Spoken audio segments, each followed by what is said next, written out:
Boa noite. Monteiro Diniz, ex-representante da República na Madeira, defende a extinção do cargo que exerceu e a transferência dos poderes do representante para o Presidente da Assembleia Legislativa da Madeira. O mote em género de reflexão sobre o sistema autonómico da Madeira consta do livro Evolução ou Continuidade. O juiz conselheiro Monteiro Diniz é o convidado do programa de hoje. Muito boa noite, juiz conselheiro. Qual foi o propósito deste livro? O propósito deste livro foi, essencialmente, corresponder a um conjunto de solicitações que me foram feitas por pessoas, quer da região, quer do continente, no sentido de eu dever dar um testemunho da minha passagem aqui pela Madeira e considerando que eu teria alguma experiência da vivência regional, por um lado, e por outro lado algum conhecimento jurídico ou constitucional dos enquadramentos normativos da região, que eu deveria escrever, não é um livro de memórias, mas escrever um conjunto de reflexões sobre o sistema. Essa é a primeira razão pela qual, ainda eu estando cá, recebia solicitações em tal sentido. E por outro lado, porque eu quis também contribuir de alguma maneira para um debate regional sobre a estrutura organizatória da própria região. Porque eu me convenci, a partir de determinado momento, quase logo após a minha chegada à região, que o sistema, criado em 76, na Assembleia Constituinte, quando foram criadas as estruturas autonómicas das duas regiões, que o sistema, de virtude, ou em virtude, das sucessivas revisões constitucionais, em 82, em 89 e em 97, isso nessa altura, quando vim, eu vim já depois da revisão de 97, que era um sistema que de alguma maneira tinha sido descaracterizado na sua matriz inicial.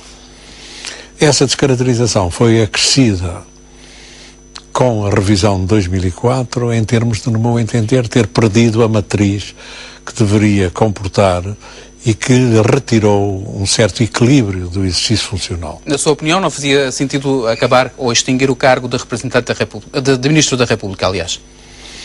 O problema da existência ou não existência do cargo de Ministro da República é evidente que é uma questão essencialmente política, como foi sustentado a quando da aprovação da versão originária da Constituição e como depois, aliás, no livro há aí uma série de elementos que eu aí enquadrei relativamente aos debates que se passaram nas revisões constitucionais em 82, em 89, em 97, não tanto, como foi o acordo PS-PSD, mas em que são feitas acusações violentas ao cargo, à estrutura dele, à influência negativa, a um grupo de deputados, nomeadamente o PSD, especialmente o PSD Madeira e também Açores, mas mais o PSD Madeira. Isto está aí transcrito no livro, quem tiver interesse e quiser acompanhar a evolução histórica da situação, bem, através do livro pode alcançar isso com facilidade. E, portanto, é evidente que a autonomia, e eu quando vim para cá, pouco tempo depois, em entrevistas que fui dando e declarações avulsas, eu várias vezes, e também há elementos desses aí nessa publicação, que o sistema autonómico pode existir sem o Ministro da República. Agora, o que é preciso é encontrar uma fórmula substitutiva do Ministro da República. E, nesse sentido, é preciso, porventura, alterar-se o paradigma que presidiu à feitura do texto originário da Constituição. E esse paradigma passa por, neste momento, e de acordo com aquilo que é dito aqui no livro, transferir os poderes do representante da República, ou seja, extinguir este cargo e transferi-los para o Presidente da Assembleia Legislativa. Porquê? Não só, tenho que... Mas esta é a parte mais forte, digamos assim. Não é, peço desculpa, não é. Porque isso seria relativamente simplista, se fosse assim, não é. O problema tem dois planos e dois graus. Um é o problema da organização do sistema, do funcionamento do sistema político. E dentro do sistema do funcionamento político há, na verdade, três entidades. Isso resulta do enquadramento dos princípios democráticos. Que é, por um lado, a existência de uma Assembleia eleita por sufrágio dos residentes na região.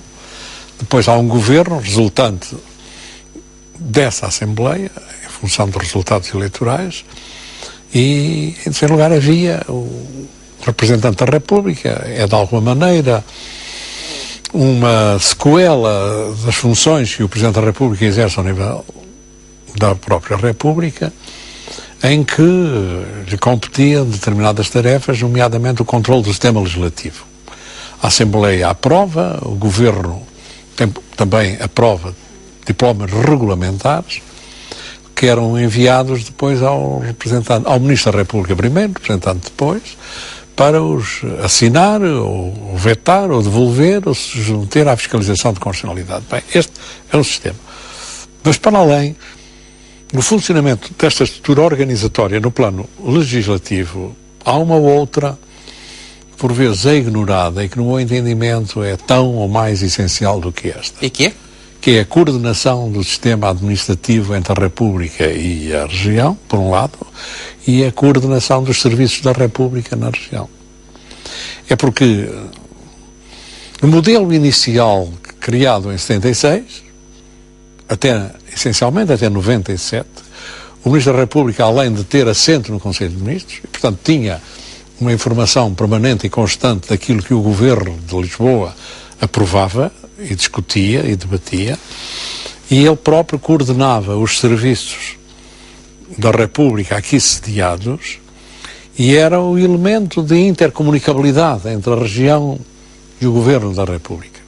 Ele varia com maior ou menor dimensão determinadas reflexões e informações suscitadas a propósito da vivência não só política, mas essencialmente administrativa, económica e financeira e orçamental da região. E no seu entendimento? Com a revisão de 97, o Ministro foi afastado do Conselho de Ministros e a coordenação administrativa foi praticamente eliminada, e a competência direta disso, de referência em relação aos sistemas, não só da estrutura administrativa da região como da própria República, ficando apenas uma vaga superintendência que eu, quando vim, tinha. Uma superintendência que, aliás, com discordância do PSD, foi o PS que impôs, no acordo de revisão constitucional celebrado em 97 entre o PS e o PSD, mas o PSD considerou sempre que era um erro, não havia necessidade de superintendência nenhuma, que nem a região, nem os serviços da República, nem a República precisava desse tipo de intermediação do Ministro. E ele diz, um comentário do Dr. Marcos Mendes, que é agora, Marcos Guedes, que é agora Secretário de Estado da Presidência, em que ele, num comentário que faz à Constituição, diz que só a timidez do PS é que justificou. E, portanto, essa superintendência, de facto, podia ser concedida ou não pelo Conselho de Ministros, a título não permanente. Portanto, era algo que já deixava de ter uma execuibilidade mínima. E, portanto, eu, quando aqui cheguei, senti de imediato um grande distanciamento entre as situações concretas do sistema, não só dos serviços da República. E era importante, no seu entender, haver uma maior proximidade do Governo da República com a Madeira. Eu já vou dizer, isso é absolutamente fundamental e está na origem disso uma série de sequelas daí resultantes. E em 2004, quando é da revisão de 2004, pura e simplesmente a superintendência desaparece, o ministro que até aqui era nomeado por proposta do Governo passa a ser nomeado apenas pelo Presidente da República, portanto o cargo é desgovernamentalizado, isto é, passa a ter uma existência completamente à margem do Governo. O Governo é ouvido, mas não é ele que propõe, portanto é o Presidente que nomeia. E o cargo passa a ser, ou a ter, características presidenciais e não governativas. Daqui resulta uma série de consequências graves, porque o representante da República fica numa situação, numa espécie de um limbo, fica completamente desconhecedor da realidade concreta, política, administrativa, económica, financeira, e pode captar uma ou outra informação se o Governo de Lisboa eventualmente o transmitir, ou o Governo daqui, mas da região, mas em princípio não dispõe. Depois depende um pouco do perfil, ter ou não ter maior ligação a determinadas estruturas da República. Mas isso significa algo que eu, no livro, desenvolvo, que deixou de existir uma intercomunicabilidade entre a República e o Governo. Na sua opinião, quais eram ou deviam ser os papéis dos órgãos de soberania, como, por exemplo, o Presidente da República e o Governo da República? Bem, o Presidente da República não tem rigorosamente, em relação a esta matéria, não deve ser trazido à colação, porque o Presidente tem competências muito concretas, para além de poder enviar mensagens, coisa que aliás nunca foi feita por nenhum dos presidentes. Tem um distanciamento em relação à estrutura regional e daí existir essa figura inicial do ministro e depois do representante. O problema passa essencialmente entre os dois governos. E na medida em que entre os dois governos não haja uma comunicabilidade forte, uma intercomunicabilidade forte e permanente, cria-se um vazio, um hiato. O Ministro da República, tal como foi pensado, seria a pessoa adequada para preencher, através da intercomunicação, informando a República, informando a região, conhecendo os dossiês da República, conhecendo os dossiês da região, e estabelecendo um ponto de equilíbrio nesta comunicabilidade, porque de outra maneira os governos funcionam em planos separados, sem qualquer comunicabilidade. Por exemplo, eu aí no livro, longamente, cito o exemplo, podia citar outros, mas o exemplo espanhol, que é o mais próximo de nós, em que a Constituição de 78 criou a figura do delegado de governo. O delegado de governo não tem, aliás, muitas vezes eu ouvi aqui dizer, não há, em parte alguma, da Europa, uma situação institucional do tipo do ministro. Pois não há. Mas há outras situações, porventura, muito mais, a meu ver, suscetíveis de ter uma importância e um significado rigoroso, que é o caso do delegado de governo. O delegado de governo é nomeado por Real Decreto, o Presidente do Governo, e representa na comunidade, quando as comunidades têm várias províncias, por exemplo, a província da Andaluzia tem 6, a comunidade da Andaluzia tem 6 ou 7 províncias, a Huelva, Cádiz, Córdoba, Granada, Almeria, etc. Em cada uma das províncias há um subdelegado nomeado por ele, pelo delegado. O delegado é nomeado pelo Governo de Madrid. E este delegado e os subdelegados reúnem permanentemente com estruturas das comunidades, não só em matéria legislativa, preparatória, mas em matéria administrativa, económica, financeira, e é fundamental que essas reuniões que depois são comunicadas, quer à comunidade, quer a Madrid, para evitar coisas que sucedem entre nós. E na sua opinião, devia haver um delegado do Governo aqui na Madeira? Um nos Açores? Eu já explico, se me permitir, para acabar o meu pensamento. Porque entre nós não há essa comunicabilidade e aparece, por exemplo, de repente aqui uma lei aprovada pela Assembleia ou um decreto-lei pelo Governo e que provoca surpresa e perplexidade ao nível da região, porque a região não interveio, mesmo que numa fase longínqua preparatória, mas não interveio, e daí que haja surpresas enormes. Assim como também há alguma legislação da região com repercussão nacional, também acaba por ser aprovada sem uma comunicabilidade e uma intercomunicabilidade a todas as matérias da agricultura, da economia, das finanças, da educação, que são vasos comunicantes permanentes, atendendo à unidade do Estado. Ora, neste momento, o país, ao nível das regiões, tem um representante em cada região, mas esse representante foi nomeado pelo Presidente da República, não tem conhecimento dos dossiês governativos e, consequentemente, os dois governos funcionam em circuito fechado, a não ser em casos, quando foi da revisão de 2004, para fazer face à eliminação da competência de superintendência que o Ministro tinha e que desapareceu por completo, foi criada num artigo da Constituição uma norma de cooperação voluntária, que é uma norma que permite que entre o Governo da República e o da região se estabeleçam acordos de transferência de competências, delegação de competências. Claro, isso nunca foi feito, porque para haver uma cooperação voluntária entre os dois, é necessário haver alguém que dinamize isso, que esteja aqui, mas que seja conhecido das realidades da região, mas que também tenha o suporte e o apoio e a informação que só o Governo da República pode dar. Ora, na medida em que tudo isto desapareceu, no meu entendimento, no plano da estrutura não legislativa, porque essa é de facto aquilo que referiu, o cargo de representante está esvaziado, porque o cargo de representante apenas no essencial, se não exclusivamente, controla o sistema legislativo, e o sistema legislativo pode ser controlado de outra maneira, porventura, até com uma maior dimensão, e é fácil ser feito isso, mas para preencher o vazio no plano político-administrativo, no setor económico, no setor financeiro, naqueles setores concretos da atividade do Governo Regional e do Governo da República, da intercomunicabilidade entre os dois, no meu entendimento, deverá ser criado um órgão, e é isso, e agora vou ter ao ponto inicial da sua pergunta, não com conexão ao Presidente da República, mas com conexão ao Governo, que seja, por um lado, a entidade política ao nível da região, ou com hierarquia política, para, de alguma maneira, superintender e controlar e orientar todos os serviços da República que aqui estão sediados, porque alguns neste momento não têm qualquer ligação a não ser a própria tutela que está em Lisboa, e isso...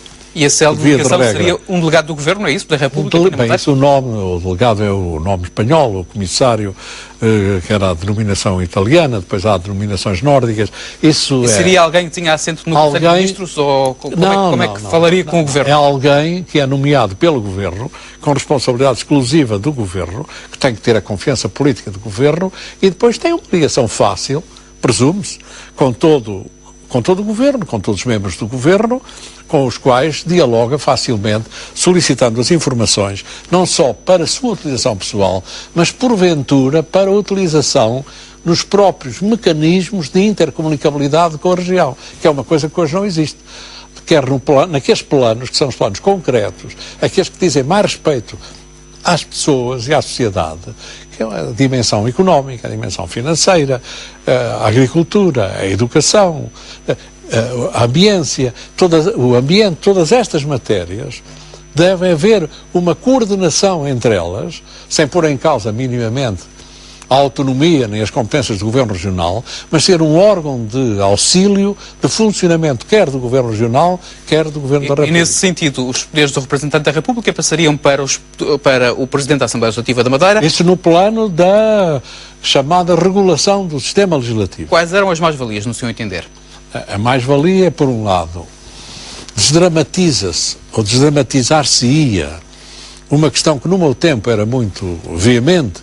Eu não sei se presentemente ainda isso se verifica, não tenho estado cá, mas no meu tempo eu sentia, independentemente de eu, quando cheguei, aliás isso está aí no livro, ter sido recebido num quadro de relativa acrimónia e hostilidade, mas a partir de uma certa altura houve, de algum modo, uma diminuição desse clima, mas eu senti sempre que havia um sentido de mal-estar, um certo mal-estar, na medida em que o Ministro da República, de harmonia com os procedimentos protocolares do Estado, ocupa o primeiro lugar da hierarquia na região.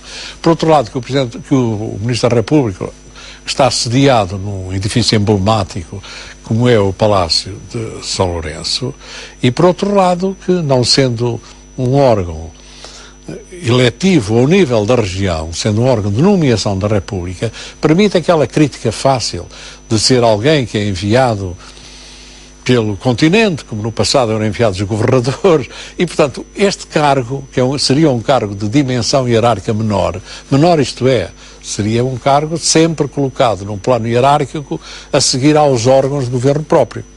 Da Madeira. Então, que é o que sucede em Espanha com o delegado do governo.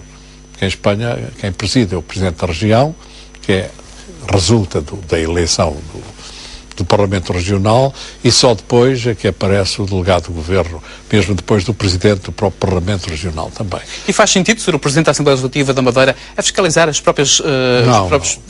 Também eu tenho a propor, é por isso que lhe recomendo que leia o livro até ao fim. Mas eu quero que diga de viva voz o que é que está aqui no livro, é para isso que a gente está aqui a conversar, digamos assim. Que, ao nível da fiscalização preventiva, que durante muito tempo eu chamo-lhe aí o nó górdio do sistema, que as pessoas não conseguiam encontrar maneira nos debates parlamentares, nas revisões constitucionais, a fiscalização preventiva. Quem exerce a fiscalização preventiva? Como sabe, na República, salvo uma exceção que foi introduzida em 97, relativamente às leis orgânicas, não é uma coisa menor, é o Presidente da República. Em relação à região, é o Representante da República. Ora, eu proponho que deixe de existir fiscalização preventiva nos termos atuais ao nível da região. Os diplomas seriam assinados pelo Presidente da Assembleia e eram publicados no Diário da República. Caso houvesse se houvesse alguém do quadrante largo, que neste momento já existe ao nível da fiscalização sucessiva, que é a Presidente da Assembleia da República, o Primeiro-Ministro, o Procurador-Geral, o Provedor de Justiça, um determinado núcleo de deputados, que suscitem de imediato a fiscalização sucessiva desse diploma daqui, da região, já publicado, ele suspende-se automaticamente. E só produzirá eficácia depois do Tribunal se pronunciar sobre o conteúdo da própria matéria que foi questionada. É evidente que aqui a figura do representante do governo, em vez de chamar delegado como o sistema espanhol, ou comissário, era o sistema italiano, chama o representante do governo. Quando aqui um diploma fosse aprovado ao nível da região, ele acompanharia a própria preparação do diploma. Ele já não pode, em relação ao diploma, como na atualidade o representante pode fazer, devolver, vetar ou fiscalizar a constitucionalidade. Mas forneceria informação ao governo, dizendo: vai ser aprovado e vai ser publicado este diploma, com esta matéria, no diálogo entre nós, Governo da República e Governo da Região, foi dito que, no nosso entendimento, este diploma não deveria ser aprovado neste contexto e, portanto, eu recomendo que o Sr. Primeiro-Ministro, que é um dos que pode, que requeira, logo que o diploma seja publicado, a fiscalização de constitucionalidade ou de legalidade, consoante.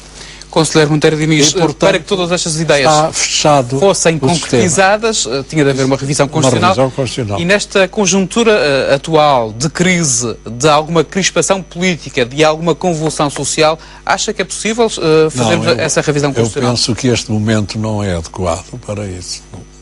Até porque o país está muito suportado nas questões económicas e nas questões financeiras, nas questões orçamentais, e, portanto, neste momento, uma revisão constitucional deste tipo, ao nível do sistema autonómico, penso que não será o momento adequado. Aliás, eu não tenho nenhuma pretensão do que escrevi.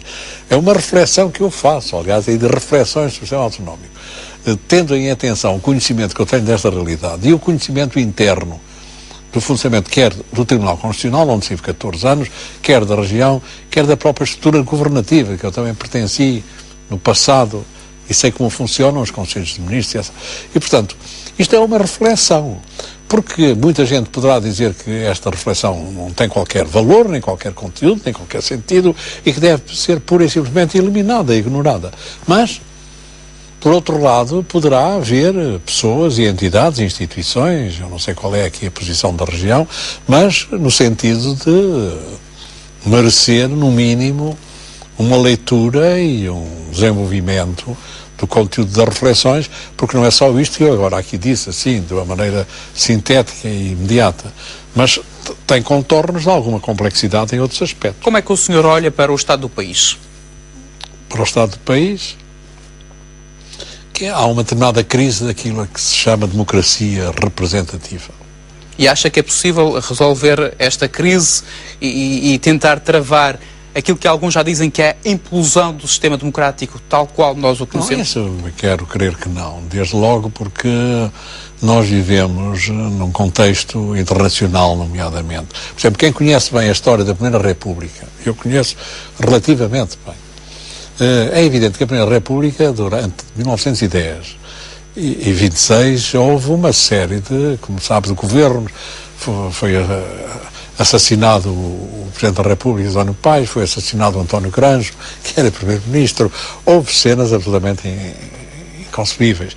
Mas nessa altura A Europa não tinha ainda um enquadramento internacional como hoje tem, não havia uma União Europeia como hoje temos, havia condicionamentos muito diferentes no relacionamento da sociedade civil com a estrutura militar, com a estrutura internacional, muito diferente. Portanto, hoje em dia eu penso que essa questão da implosão é algo que não se coloca. Agora, o que há é um descontentamento muito grande das populações.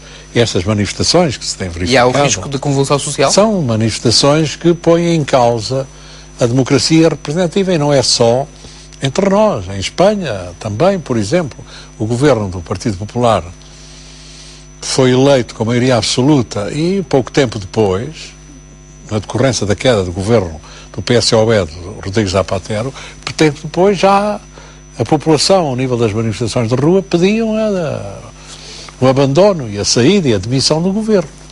E, portanto, o problema é saber se dentro dessa emoção das populações, e compreende-se a emoção, pessoas desempregadas com problemas com situação financeira muito grave e económica, que têm o impulso da crítica, o impulso da veemência contra quem está no poder. E, de uma maneira geral, todos os governos do poder têm sido afastados. Quer na Grécia, quer na Espanha, quer entre nós, quando o governo anterior do Partido Socialista, que foi derrotado também, e, portanto, só que estas manifestações são manifestações inorgânicas, que não têm uma contextualidade suscetível de resolver o dia seguinte. Porque se, de repente, o governo é afastado e aparecem outros partidos que se encontrem na estrutura parlamentar, e a pergunta que se coloca é saber em que medida é que os programas ou projetos ou soluções que possam ser apresentadas são capazes de resolver liminarmente esta situação em termos de provocar um aquietamento e uma tranquilidade social, quer no plano económico, quer no plano laboral e no plano social. É preciso respeitar os acordos, é preciso respeitar aquilo que foi acertado com a Troika. O Governo comunica mal e não explica muito bem o que é que se está a passar no país, é isso? Eu não gosto de estar a falar sobre isso, nem estar a pronunciar, mas eu hoje sinto muito mais à vontade quando aqui vim algumas vezes, quando era ainda titular de um cargo político. Eu hoje não tenho qualquer condicionamento, a não ser os princípios da minha própria consciência. Eu penso, e portanto não tenho qualquer problema em dizer, eu penso que uma das grandes críticas que pode ser feita ao atual governo da República é a ausência de comunicação. Porque eu penso que nós atravessamos um momento em que é preciso a verdade, dizer a verdade. E para dizer a verdade tem que explicar às pessoas, mas explicar com rigor e com coerência. Porque não se pode estar a dizer uma verdade que é profundamente negativa para uns e não é para outros. O governo tem de ter coerência bastante para poder dizer o que tem a dizer, olhos nos olhos, para usar essa expressão televisiva que hoje está em voga. Porque é que se passa? Porque o país tem esta dívida, paga tanto de juros, procurou fazer uma distribuição equitativa dos sacrifícios, se é que fez. E, consequentemente, as soluções para esta situação são estas, são aquelas. Os credores têm uma força tremenda sobre o país, a chamada Troika, que representa essencialmente a estrutura creditícia mais importante. É a Troika que representa. Há outras dívidas que já vinham do passado, mas a Troika representa um núcleo muito importante. Saber em que medida é que podem ser convencidos, se podem dialogar, porque eu entendo não se pode rasgar o acordo, como por vezes é sustentado, porque isso seria uma catástrofe, penso eu. Isso é um juízo puramente pessoal, porque nem o país pode entrar em bancarrota. Há situações similares. Nós, no século XIX, entramos em bancarrota. Mas, conselheiro Monteiro Diniz, e como é que vê a questão da Madeira, a questão do endividamento e toda esta polémica criada aqui? A Madeira tem um problema, que tem uma intercomunicabilidade com a República. Como a República tem uma intercomunicabilidade com a Europa, e a Europa tem uma intercomunicabilidade com o mundo na sua dimensão global. Portanto, a situação da Madeira, independentemente também do montante da dívida, das condições em que ela foi constituída, saber se foi bem ou se foi mal constituída, independentemente disso tudo, é evidente que a situação da Madeira é uma situação que tem que ser avaliada e considerada numa perspectiva mais vasta, não ser só a Madeira em si própria, mas a Madeira integrada num país, porque que há uma unidade nacional com a República Portuguesa. Mas sempre que os portugueses do continente olham de lado para a Madeira por causa desta dívida. Sim, mas olham de lado para a Madeira, como olham de lado, por exemplo, para as autarquias locais e para as empresas públicas e para coisas que se fizeram e que o sentimento geral e global do continente é que não se deviam ter feitas, autoestradas com dimensões amazónicas, estádios de futebol, obras que conduziram a esta situação. Aqui também se pode dizer isso, e diz-se isso, eu sei. E, portanto, o problema do olhar, as empresas, por exemplo, e, na sua opinião, a Madeira viveu acima das suas possibilidades? As empresas municipais, por exemplo, são... Aliás, eu transcrevo aí uma parte de uma carta que o Dr. Salazar escreveu ao Dr. João Abel Freitas, quando ele escreveu uma carta em 30 e tal, a pedir o apoio, porque ele tinha estado cá, o Salazar veio cá com o Cardeal Sergeira e com o Dr. Mário Figueiredo, partiu uma perna, fraturou uma perna, o Mário Figueiredo, e depois ele, quando se foi despedir dele, foi o Dr. Abel Freitas que o tratou, e depois disse, se precisar de alguma coisa, mande-me uma carta para Coimbra, e então, anos mais tarde, ele era Presidente da Junta Geral, ele, João Abel Freitas, e então chegou uma carta para Coimbra a dizer que é uma tragédia, a Madeira não tem nada, é completamente abandonada, há um ostracismo absoluto, nós não temos vias de comunicação, as pescas, a situação financeira, bem, uma tragédia. E o Dr. Salazar escreve uma carta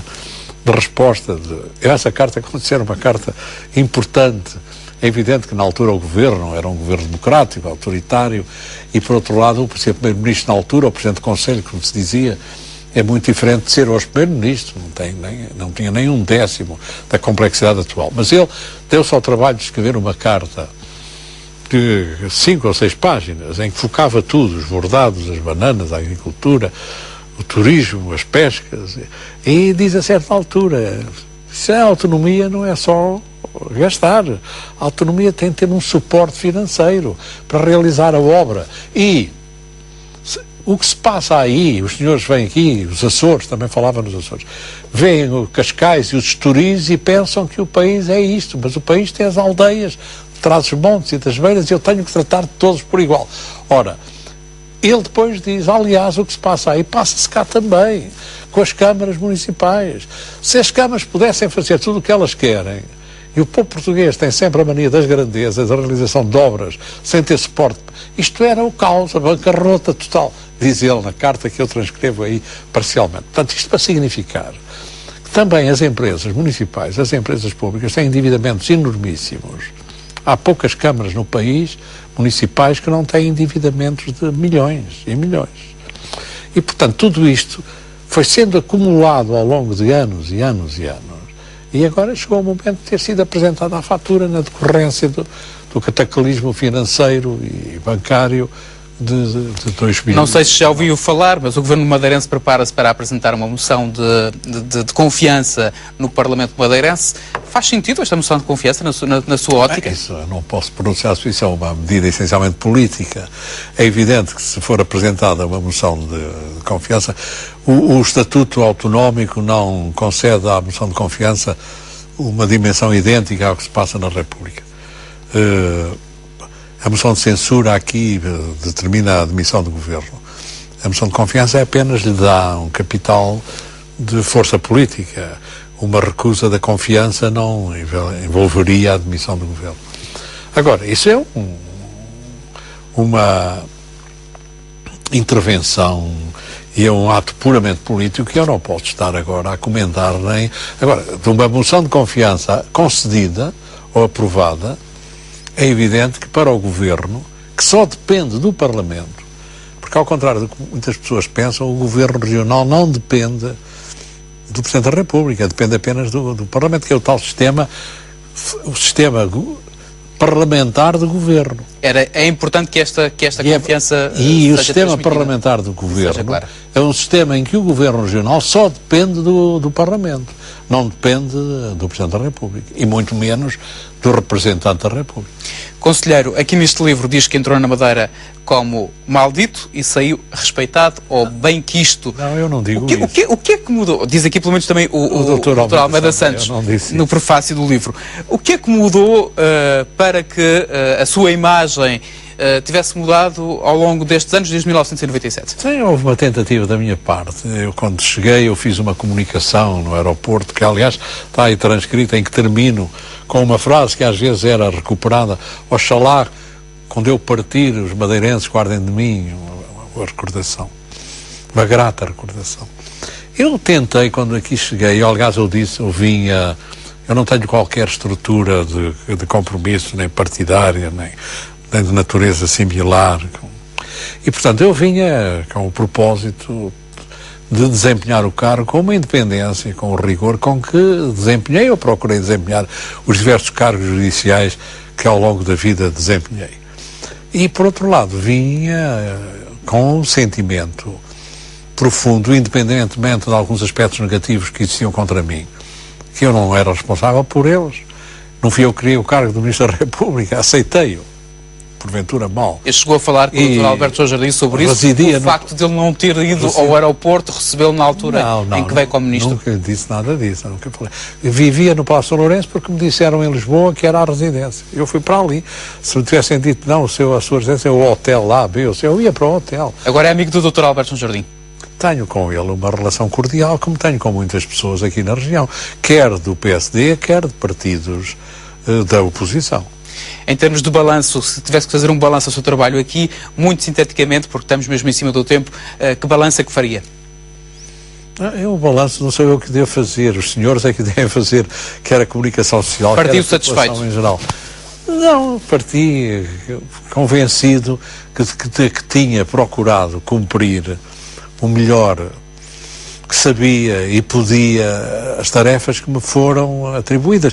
Eu procurei desempenhar um papel que porventura os meus antecessores não desempenharam, que era funcionar como elemento de intercomunicabilidade com o Governo Regional. Isso gerou até algumas incompreensões, pois as pessoas, dentro de uma determinada visão manicaísta, de quem não é por mim é contra mim, e a circunstância de eu, porventura, procurar ter um diálogo frutuoso e adequado e correto e educado com o Governo, era mal entendido, mas eu teria esse mesmo diálogo com o Governo, fosse ele de que quadrante político fosse.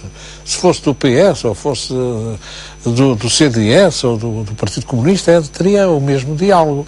Mas procurei, através desse diálogo, contribuir naquela área específica que me foi deixada, quase desde o início, que foi a regulação do sistema legislativo.